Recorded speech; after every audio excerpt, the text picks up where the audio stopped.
I just got my hair cut, so I'm trying to like. Nice. Looking a little Puerto Rican. That is the first thing people guess that I am. That I am. It's either Puerto Rican No or Middle. way. Yeah, Puerto Rican or Middle Eastern, and nope, just Japanese and Irish, bro. It's like Japanese darker and I, Japanese. we do this every time. Welcome to the Warm Up Room Can't podcast. keep doing this, I'm bro. Vitaly. That's Sean. We're gonna get right Hello. into it. Um, Japanese and Irish. That's. Have we talked about that before? How did No, that but come to be? it is. How did that come to be? My mom is Japanese and my dad is Irish, and actually, funny story. My mom met my dad in a bar in London, and that was the first red flag, an Irish guy in London. And he had like a dart in his head, and that was like the second red flag. And he didn't realize that he did that or he had that going on for himself because I think it was too plastered. And yeah, I guess that was probably like rock bottom, and then they were able to connect from there and have me. And yeah, my dad is like he's got a full ass Irish accent and lives in Ireland still. And my mom is Japanese, but culturally Peruvian, funny enough, because my family grew up in Peru, the Japanese side of things. And so I kind of grew up Whoa. culturally Japanese and Peruvian and speaking Spanish and all that stuff. And then eventually I was, you know, first generation American, like we talked about last call. Yeah. No, that's interesting. Peruvian. Do you speak Spanish? I used to be very fluent in Spanish, but I can get by. I can say a couple of sentences if I have to, but I am not fluent anymore. I was born in Los Angeles, so my grandparents had a very large question to ask themselves, and that was, do we teach them Japanese or do we teach them Spanish? And considering that I was supposed to be living in Los Angeles, that I would be someone that would grow up speaking Spanish. So I was fluent for a while, but then when I moved out of my parents' place or my family's place, I kind of stopped speaking it. That's one of those things where it's like piano, like playing piano or playing like a musical instrument or something. When you stop doing it later on in life, you're like, oh man, I wish I kept doing it. Do you wish that you could still speak Spanish? To a degree, I think it's always Or useful, but it's kind of like my main concern is detraining from COD and powerlifting as opposed to, getting back on Duolingo or some shit and, relearning Spanish. Funny enough, like when I was fluent in Spanish, I would take Spanish classes in middle school and high school, thinking that it would be an easy grade for me to get, and I would get absolutely dominated in those classes because they teach you Castilian Spanish and they don't teach you like the dialects that you specifically know. So a lot of the even though I was fluent, a lot of the teachings were new to me. so you're learning like Spain Spanish. So Yeah, even even Spanish classes, what do they call it? When what is empire imperialistic? I guess. Whatever. My brain is fried today, dude. why is that? I have no idea. I've been Not sleeping good. like shit. I saw Did the you? funniest thing yesterday. Yeah, what'd you say? I was walking Loki, and in New York, like when you cross the street, nobody like stands on the sidewalk. You like stand in the street. Like you wait for the cars to pass by, and that's just something you do from early age into adulthood here, and you just do that. Yeah, I saw a guy who's like had a stroller with a brand new like a newborn in it, and I'm across the street from him watching him wait for cars. He's like standing in the street with a stroller, and you could see on his face when he realizes that he has a baby with him. like he's just standing there going like, yeah, and like pulls back. and the baby is like the Marines, like the first one to go type thing. That's crazy. It's just shit that you never think about in life. Like this guy's never thought about where he stood waiting for traffic, trying to cross the street, and now you have to think about that. I don't know, man. As a dad, I I always know where my kid is at, and I always never forget her in the back seat ever, especially in the summer. So I certainly don't put her in the microwave. So it's just interesting how you hear about all these people that are just like, I don't know. I guess worst came to worst, and this just happened, and I'm just like, man, this is tough. But yeah, no, I mean, I I don't know. I think when you're a dad and you're going through it, especially in the first 6 months, your head is just in the clouds. And maybe that person will have the benefit of that aspect of things. But yeah, no, I just very proud of myself that never forgot my kid or never forgot that I was in a dangerous situation with my kid. So I'm doing No, the bare minimum, you know. I can't imagine that you would do that. You don't have the like our similarities go that far where it's like I know where everything that I need to know where it is at all times. And I think it's anxiety, but we know it. No, I don't know where anything is except for my kid. So uh, Well, I mean, like what's important to you, you probably know where it is. no, like uh, Really? no, like my wallet, phone, keys, they're just all That's over not the a, place. that's never important. I never know where any of that is. I'm Yeah, talking about like your dog, your Xbox, your PlayStation controller. yeah, my scuff controller, you know. You That's know where that is I know exactly where that is. Yeah. at all times. Yeah. I funny enough, I was forced to play a game of ranked a couple months ago because Aurelia was playing with an old controller of mine while I was in the middle of a check-in. And then I just randomly played a search and destroy rank game in the middle of doing a check-in, and I lost. And that's probably the most upset I've ever been with my kid. It's important to you. Are you with seven coming out? Are you concerned that like the player like the quality and quantity of players is going to go down? No, I think that every single year, I mean, as someone that's been playing COD for what, 20 years now at this point, um, and I've only really been playing rank for about 3 years because I swore off competitive gaming back in high school because I went too hard in it. I literally played games all day instead of going to high school, basically. And I thought I was going to get sponsored by AMD or Intel, and just got absolutely shit on when it got to be semi-challenging. But yeah, I mean, with ranked, yeah, like you said, it's super important to me. Getting Crimson is just as important for PRing my total. And yeah, I just haven't. I just cannot be casual in anything that I enjoy. I have to be like literally obsessed with it in order for me to even try doing it. Yeah.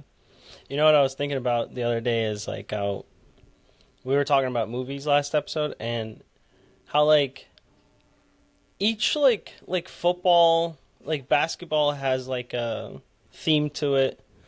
Like football has a lot of like rap and like video games aspects to it. Like the celebrations are like Fortnite or whatever, you know what I mean?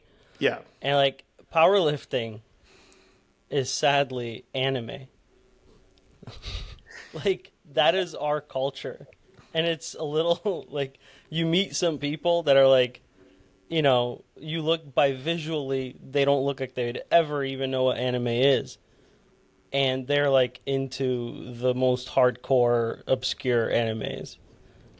yeah. The only reason why I've ever watched anime is to better understand my athletes and to better understand the community in powerlifting. But I've never personally enjoyed it. But I know a little bit about a lot of different animes through either the athletes that I coach or the prevalence it is in powerlifting, where, you know, sometimes I'll just say a line, or I don't know how many times I've listened to like that My Hero Academia song at meets. But yeah, no, I think you're right. I think if it's No. like a, you know, specific type of celebration or specific type of motivation, I think there's a very high amount of anime lifters in the sport. Me, I'm just a robot. I don't celebrate anything. I've never celebrated a PR before. I just look at the white lights and walk off and shake hands with the judges, but I never have once celebrated. Maybe a little bit of a hop on my deadlift. maybe a little bit of a smile, but I've I never can't been like, imagine you hopping. yeah, I've never said a Japanese phrase or anything like that after hitting a PR. What do you look like when you celebrate something you actually care about? Well, it's just a fist pump. That's pretty Like if much you hit the. Crim, what are you gonna do? I'd probably cry if I hit crim. Like, I would probably cry if I deadlifted 600 because it's just been something that has missed me for over 12 years of me powerlifting. And I feel like I should be able to do it, but I just, for whatever reason, can't. And same thing with crim. I think if I hit crim and I deadlift six in the same year, I'm just going to have a major identity crisis. I'm not sure what I would do with myself if there's Just not like this. overcome with emotion. Yeah, I need this major dragon to slay, and it has to seem like almost improbable for me to get up in the morning. Yeah. 600-pound deadlift, you're just done with powerlifting. I don't know. I mean, I think once I hit 500 dots, and once I pull six, and once I squat 550, I'm just not. Maybe bench 405 would be my next goal, but not sure. And once I hit crim, I'm sure that I'll probably be happy for like literally 30 minutes, and then I will just have to stare down the grind to Erie.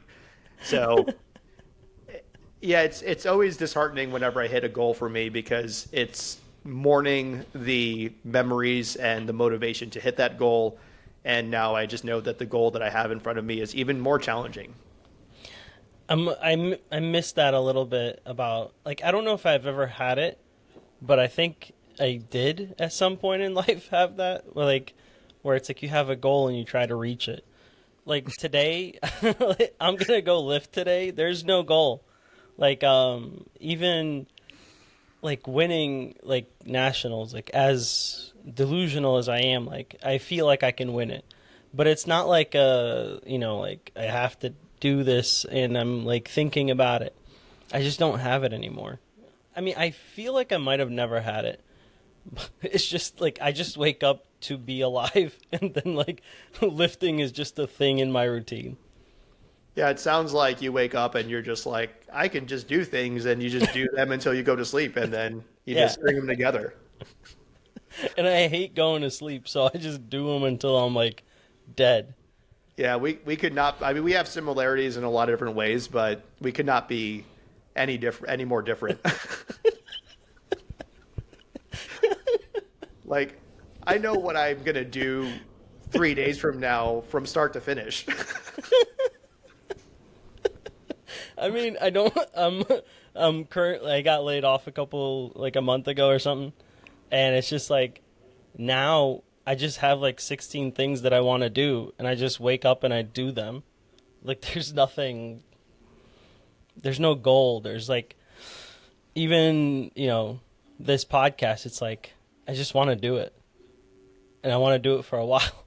And it's not like I want to, like, yeah, there's milestones where you're like, 1,000 subscribers or whatever. But it's just like, I just want to do this well. There's no, like, goal to achieve. I don't know. Interesting. I mean, I guess I never really thought about the goal that I have with doing this podcast. I just feel like it's probably the only outlet where I can just be more myself as opposed to an avatar to somebody, whether it be like a dad or whether it be a coach or whether it be a meet director or a referee. I just feel like a lot of people know me in very different shades that I just present, but not actually the real me, if you will. Yeah. So this is the motivation for me, and I don't really particularly have a goal myself, but it just feels weird when I'm talking to Kaylee about this or when I'm talking to some friends about this. It's weird to even say like, oh yeah, my podcast, or because I never thought for a second that I would actually ever be doing a podcast. But when you brought the idea up to my attention, I'm like, all right, yeah, I mean, let's see where this goes. And I just wanted to talk to you and cement our friendship. That's all I wanted. yeah, we're friends, man. Actually, funny enough, we know that we're friends, or at least I know that we're friends when I'm like, I really need Vitali's phone number. I feel like I need to text him as opposed to DM him. So we're getting there. One day I'll work up the courage to ask for your 10 digits. Whenever you ask, it's copied, ready to paste. I appreciate Sent that, with the +1 and everything, make an American code or whatever.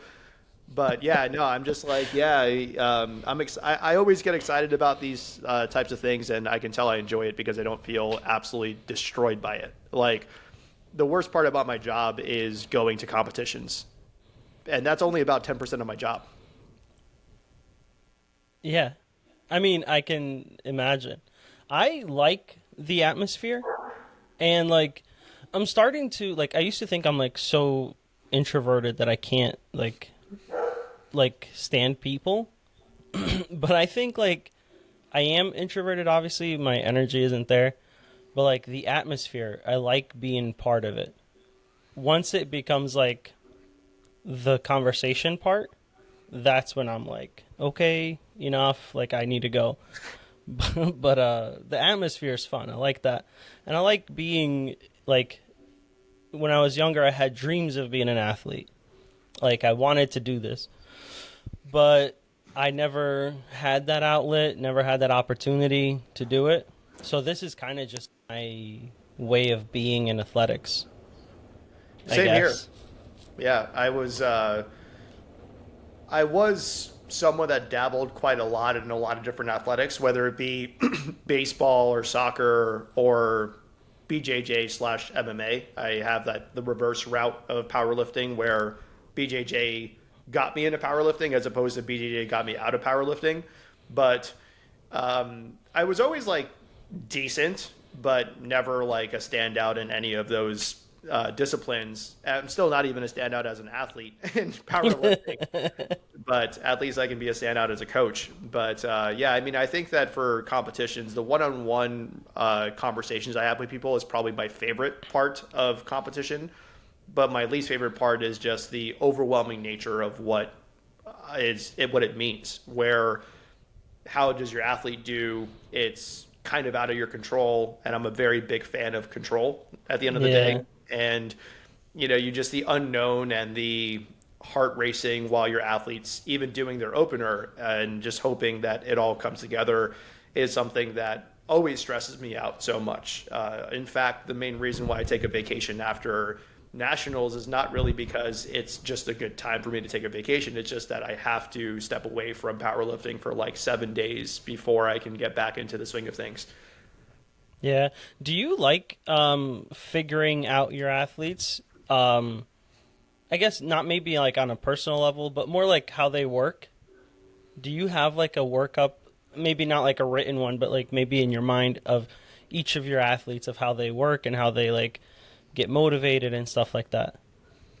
Yeah, so I will make broad assumptions about athletes, and they may or may not be accurate. I'd like to think that the majority of the time they are accurate, where I'll learn some things about athletes and then use it against them later. Where one of my athletes, I've been with him for many years. His name is QJ. I love him to death, and we're friends and we're coach athlete at the same time, kind of like we are right now. And he is a super accomplished guy and super talented and very, very amenable, like a super good dude. And he went to UCLA and then went to Harvard. And there was one day where he couldn't get a specific weight because he was psyching himself out. And I was just like, imagine going to Harvard and UCLA and not being able to lock in for a specific load. And that really worked out very, very well. And I tend to try to do that for a lot of the athletes that I coach, where I try to figure out what buttons I can push and what buttons I shouldn't push, and what buttons may not work as well in comparison to other lifters. But yeah, I mean, I tend to put athletes into general profiles or general archetypes and just go from there. You're just finding out how to make your athletes hate themselves for a moment just so they can like lock in. Well, it takes one to know one. I mean, Yeah. there's nobody more self-loathing than I am, but I mean to say that if toxicity works on an athlete, I will unleash the highest level of toxicity I can on them. But it's not like my only method, right? There's certain athletes where I'm nothing but supportive and cheerleadery about, but where my true north is personally is the negative energy for sure. But I am very careful about the concept of what works well for me doesn't necessarily work well for certain athletes that I coach. And some athletes just simply need to hear that they're doing exactly what they should be doing. Yeah. You are a self-loather. I am. I hate Yeah. myself to How the do you deal with highest that? degree. I don't. I stay very busy and I try to stay as accomplished as I possibly can so that way I can somehow prove to myself that I am worthy of something. And yeah, it just never works out. No matter what I do, I could have a certain amount of athletes. I could have a certain amount of athletes that go to nationals. I could have a certain amount of athletes that win highest level competitions. It never goes away. It's not necessarily imposter syndrome anymore, but it's more so just that thought in my head that's like, hey, you're absolute dog shit, right? Like you could always be better. And no matter what you do, you're always going to be shit. And I think that a part of that has to do with being Japanese and my upbringing, where if I just wasn't like this straight A student and wasn't bringing honor to the family, then I wasn't doing a good job. And so it was always instilled in me at a very young age that I was just someone that could always be better and could always improve. And somewhere along the line, I lost the whole concept of like self-love and Yeah. self-acceptance or Well, whatever. I'm in therapy, and like every question, every like conversation starts with, so I'm an idiot and I did this, and or I'm stupid, or I'm fucking ridiculous. A highly regarded person. And it's like she keeps rephrasing it like this happened to or like you didn't, and I'm trying to do for like 2 seconds I tried the mirror thing of like you wake up, you look in the mirror, and you're supposed to tell yourself you're good, you Dude, loved. Like no. I couldn't look I couldn't look myself in the eye. Yeah, I have never tried that because I know that I would just laugh at myself doing that. Immediately just you fucking idiot. Yeah, What are you like doing?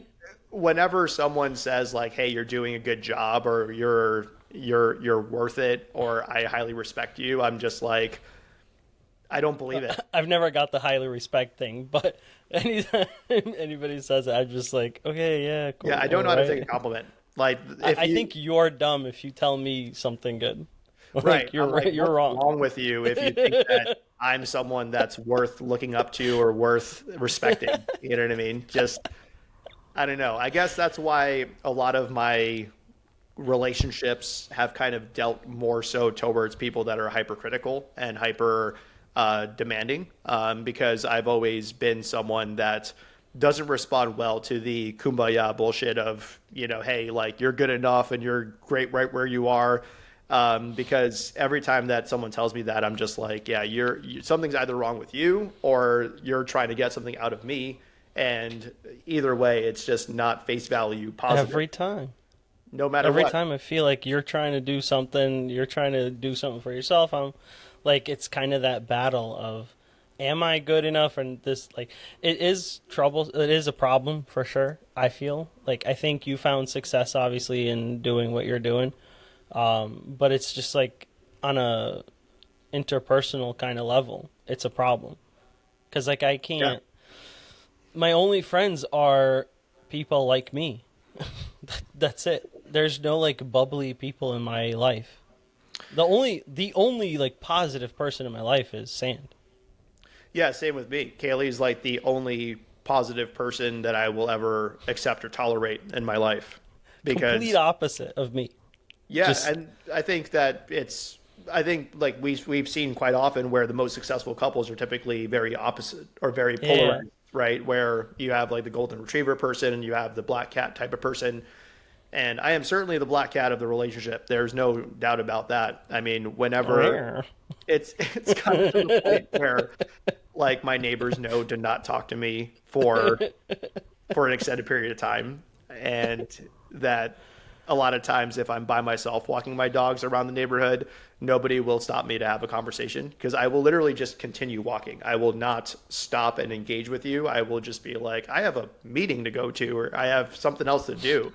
But no, I agree with you, man. I think it is a problem, but the biggest reason why I'm comfortable living this way is because it makes me and everyone around me better.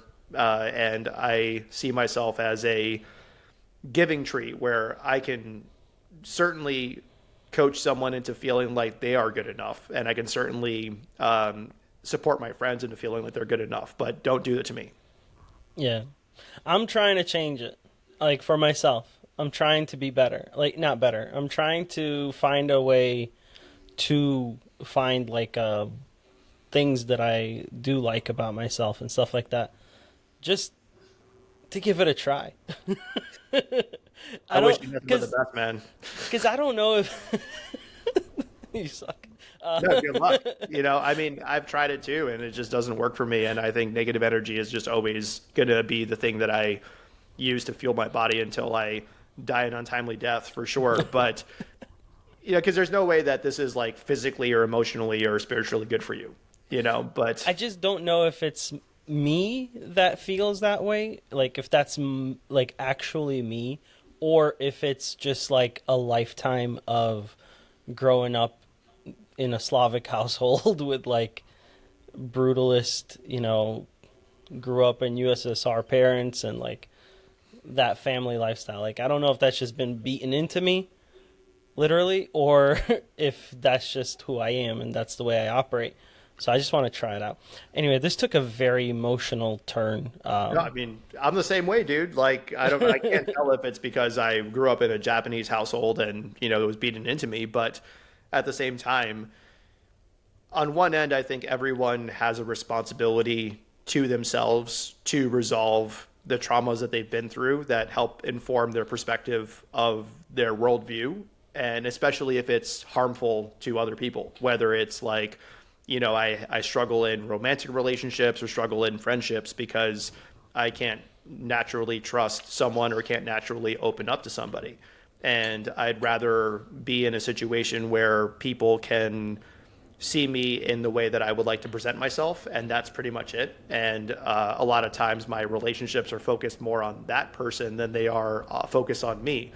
But if I was out here hurting people or being toxic to other people, I think that that is a primary responsibility for anybody to try to work through, and trying new things and trying to get through that huge concrete barrier in your head is a very important task to take on. So I'm not bullshitting when I say I hope that it works for you, because as someone that is a non-responder to that, I've just been able to find ways to channel it in a more positive direction as opposed to fix myself. Because one thing I will refuse to think about is, what do I have to do to fix myself because I'm broken? Right? I know that negative energy and negative reinforcement work really well for me. And I know that it's unhealthy, but I also know that I'm not necessarily someone that's just chalked. You know what I mean? Yeah. You're underneath it is a good person. It's just a person who doesn't necessarily like themselves a lot. Right. Like, just because I hate myself does not necessarily mean that I'm not a confident person I'm not confident, or that I don't have some sort of level of self-esteem. But Yeah. it's one of those things where I don't think I've ever really felt pure joy. And I thought that I would by now. Um, because when good things happen to me, I'm just like, yeah, that's just what happens when you work hard enough to get it. As opposed to, wow, this is amazing, and I'm like euphoric right now. I've never felt that, like, pure happiness or pure joy or what have you. The closest thing that it ever has been for me is just satisfaction of something working out in the way that I expected it to, as opposed to, oh my God, this is what life is all about. Right? Yeah. I hate that shit, man. I hate that shit so much, bro. When someone's just like, oh my God, like, life is so beautiful, and like I'm just so happy, and I'm just like, bro, like, shut the fuck up. When? How? I'm just Where? like, dude, like, go somewhere else. Don't do that shit around me. I mean, the only time so far that I've felt like, one thing I want to clear up, like, just because I feel like just because there's like that self-hate, it doesn't mean that you like for me personally, right? I hate a lot of aspects of myself, but it doesn't mean that I want to like kill myself or like hurt myself in any way. I still like who I am. I still like this identity. I Yeah. just wish that I didn't feel like that I had to correct certain things in life out there that don't affect me. Like, I wish I didn't feel frustrated with people doing things not the way that I do them. You know what I mean? Shit like that. But I don't know. The only time I felt like real, like fucking joy, like life is beautiful, is when I got married. Like that was the only time. I was overwhelmed when I got married. Yeah, I was crying immediately. No, I wasn't really crying. I was just like, I'm glad that you had a great wedding day, and I had a great wedding day too. It's just that I think as soon as I walked into the venue, there was only like 12 people, and I was still like absolutely tilted Yeah. with the interactions I had to have and the focus on me. I definitely prefer to be someone that's more in the background as opposed to someone who is limelight directly on you type thing. And yeah, I mean, I feel like my wedding day was happy and it was great, but I don't think I was like as joyous as I see other dudes be or other girls be. Um, Yeah. but yeah, I'm right there with you, man. I mean, I think that there's a lot of aspects of myself that I really enjoy.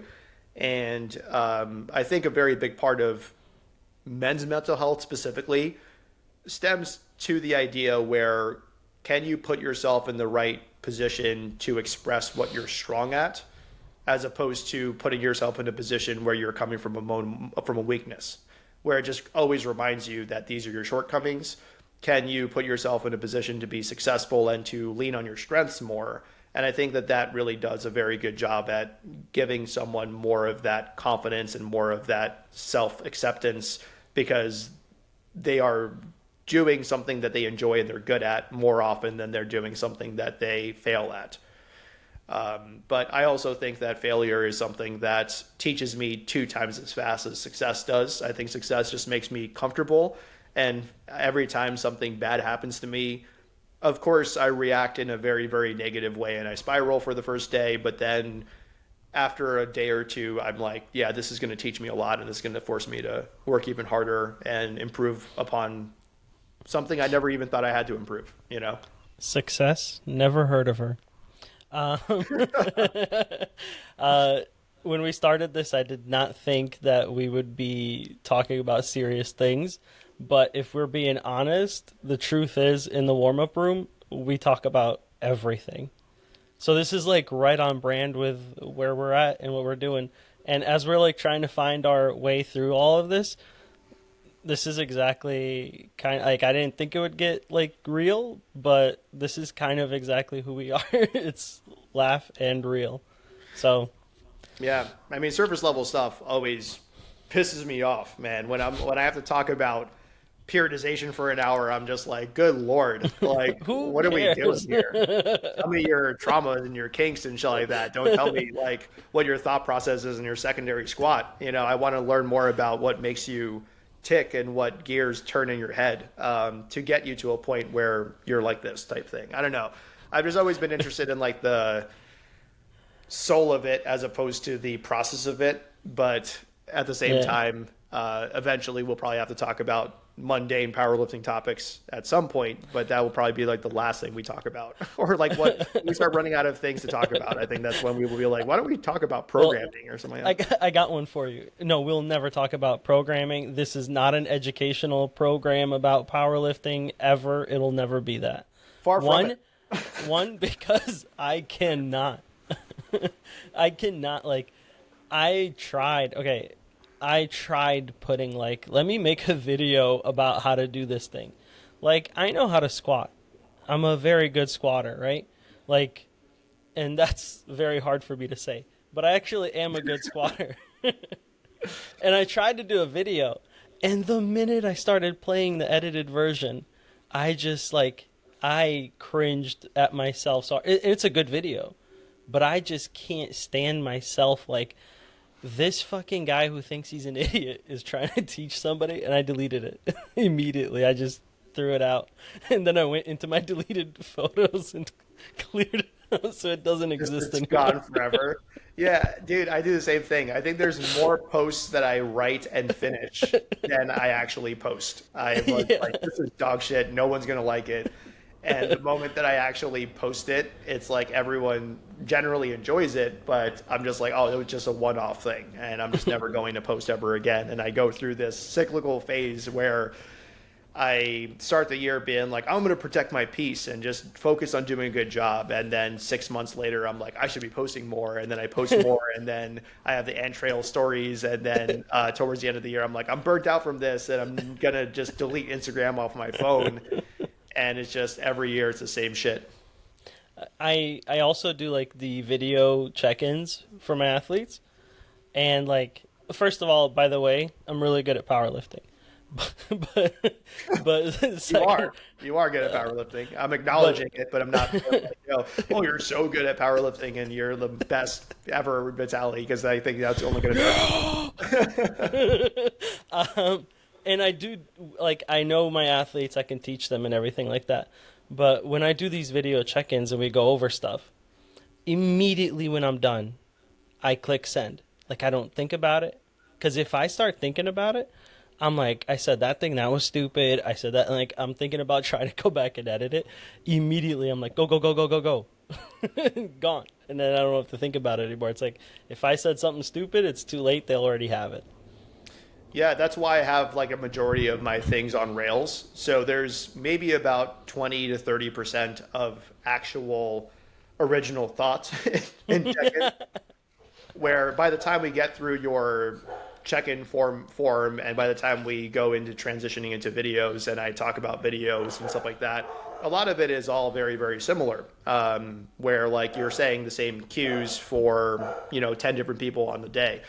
But there's that 20 or 30% where I just take the mask off and I'm just like, hey, have you ever heard about this? Or like, do you want me to just ramble about this? And that's when I overthink the most. But I'm right there with you where I just hit send and I never think about it ever again. And if there's a problem, I'm sure the athlete will tell me about it.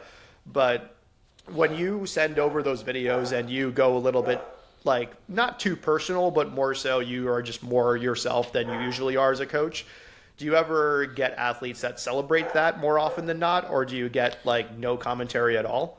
When I express myself more, Yeah. here's the crazy thing. I think my athletes celebrate when I don't express myself. Because because one on one, I express myself.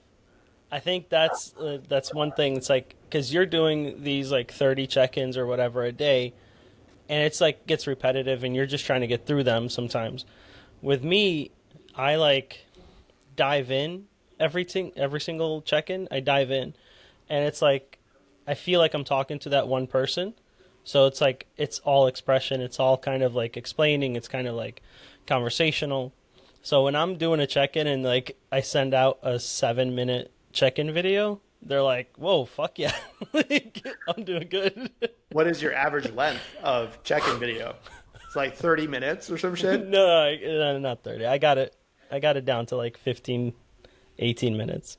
That's not bad at all. I mean, and plus, like, consider this that you're sending someone a video that's all about them, right? Like, Yeah. if it's 20 minutes, they're going to watch it because it's all about their effort for the week. And I've found that when I am, because over the past couple of weeks, I've been trying to be more authentically myself in check ins. And I always have to watch out what I say in certain check-ins, like depending on like political ideology or whatever the case is. But I try to be more myself, and of course, it's more of like a trolley type of lighthearted, if you even call it that, type of personality.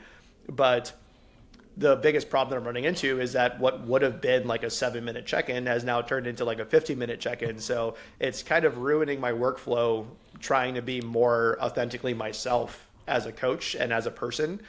And so that's something I'm grappling with and something that's actually on my mind quite often throughout the day recently. Just like, how do I do this quickly? How do I be myself quickly? Or efficiently. It's not Yeah, really or about efficiently. quickness. It's more so about, because, And mind you, just to clarify something, I've never done 30 check-ins a day. If I have to do 20 check-ins in one day, that's like maybe once every couple of months where I'm just really behind and I have to just grind it out. And of course, when I have to do 20 to 25 check-ins in one day, it's absolutely more administrative. It's like, hey, like this is the things you got to focus on. These are the things that are good, and good luck and have fun. But the way I see it is that an athlete's going to have 52 check-ins throughout the year. Uh, Maybe 20 are going to be very much like, hey, this is good, and go, fuck off, and have enjoy your next week. And then, but I would imagine to say that about a large percentage of it is more in depth and more revealing my personality slowly but surely.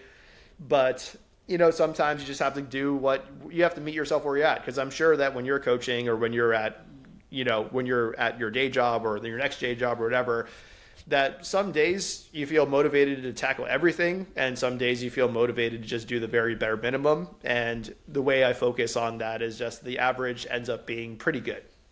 Yeah. Let's end on a quickie but a funny. Did you catch that? Is it Eleiko? That's the name of the brand, right? I've heard it be Alico. I personally say Alico, but Alico. Let's call it Alico because that's what I prefer. I prefer Alico. Did you catch Alico trying to do like a promotional products kind of thing with influencers, but like they send out bars? Like actual bars? Yeah. No, I didn't. I mean, I'm still surprised. I haven't even gotten back to Evankus yet because they're offering me free shoes, and that's in and of itself like the pinnacle of my powerlifting influence affirmation or what have you. I can't wait to see you do a shoe like review unboxing. Dude, I would never do that. I would never do that. Like I would if I was doing like a shoe unbox and talking about the benefits of the shoe and being like, yo, this is the reason why I deadlifted 600 pounds, then you will hear. To do it. No, I'm never going to do it because if I do it, then I have completely lost the plot in my own head. And I would say I'm probably like, if I ever do an unboxing video, please click the this guy needs help on social media. Like, I don't want to be able to log on to social media until I clear mental health checks and stuff like that because it's coming. I feel like if I ever did an Evankus or any kind of shoe, or any kind of product, if I was like shilling for a product other than my own, I would just probably lose my mind or already have lost it. But like we're sponsored by 110%. And we have like a 20% discount. And I've never talked about 110% on social media. And I refuse the money from 110% as well. Like I could have done like a 15% discount and kept 5% for myself, but I'm just like, yo, I just think it's a great product. I love Kevin Papa and I want nothing but the best for him. And I personally use it. And so maybe this will be beneficial for everyone on the team, but I refuse to make money off of it. I refuse to shill for it. I refuse to have the code in my fucking profile. And that's only just because I just don't feel like I'm the right sales guy, right? Like if I'm talking to someone on a coaching call or interview, a lot of times it's just like, hey, if you want to hire me, cool. But if not, no worries. Like I don't care either way. I'm like, just refuse to sale.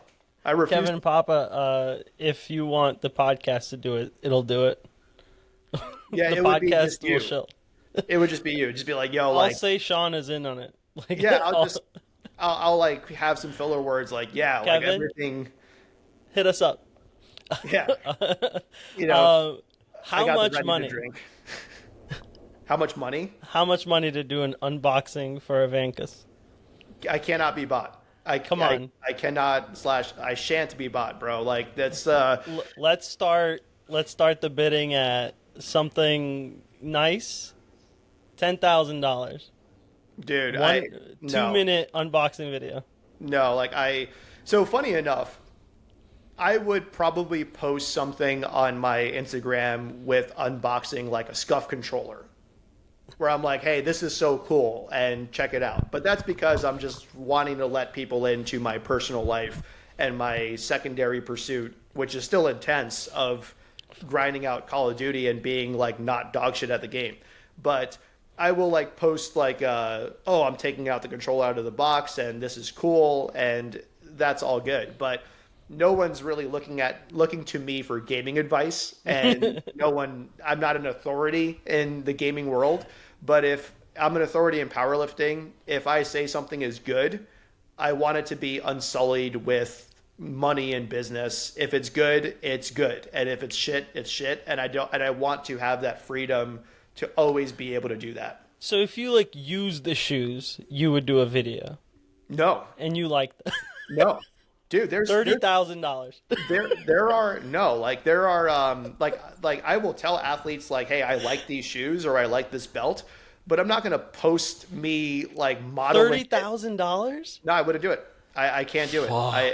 I prefer to be unsullied by my freedom and my expression, even though I am my worst enemy in terms of my constraints in my freedom and expression and my personality. I just always feel that it's more valuable to just say what you like and don't like, as opposed to having to feel like you have to say something because someone's paying you money to do it or giving you free shit to do it. I just don't like that stuff. Evankus, the podcast will do it. Yeah, Vitaly will do it. Vitaly will have. I'll say Sean says it too. Yeah, I'll just be like, yeah, dude, like, it sounds like you are pretty happy with it, so that makes you me can happy. be in the background of the video just hyping me up like, yeah, open that box. Yeah, like, oh, that's a pretty box, or that's that's a really cool colorway. But I would never be like, yo, like use the code SADBOY 10% off, and the fuck is that, bro? Sad boy. And no hate. Like, as much as I am very judgmental of myself and very judgmental privately to others, I will never be a hater to somebody else. If you have a code, please don't think that I'm like subtweeting you or whatever the case is. Like, you have a code, cool. Like, you have a hustle, you want to sell stuff, that's totally okay. But just for me, it doesn't work. I think that's the biggest misconception about being a hater. Just because I hate it for me doesn't mean I'm not jealous of you being able to do that. Yeah, just let people enjoy things. If you enjoy things, then you like it, and I hate it, that's cool. The only time that I will ever be outwardly offensive is for weightlifting. Ayo, welcome back. We had some technical difficulties. I'm sure Sean said some cool stuff there at the end that I didn't get to hear, but we're back. Listen, thanks for watching. That was a lot of fun. And if you want to support the show, the best way to do that is to subscribe on YouTube and follow the page on Instagram at the Warm Up Room Podcast. Yeah, dudes and homies. This is fun. I hope you guys enjoy it. Thank you so much. And I've said thank you way too many times. So, bye.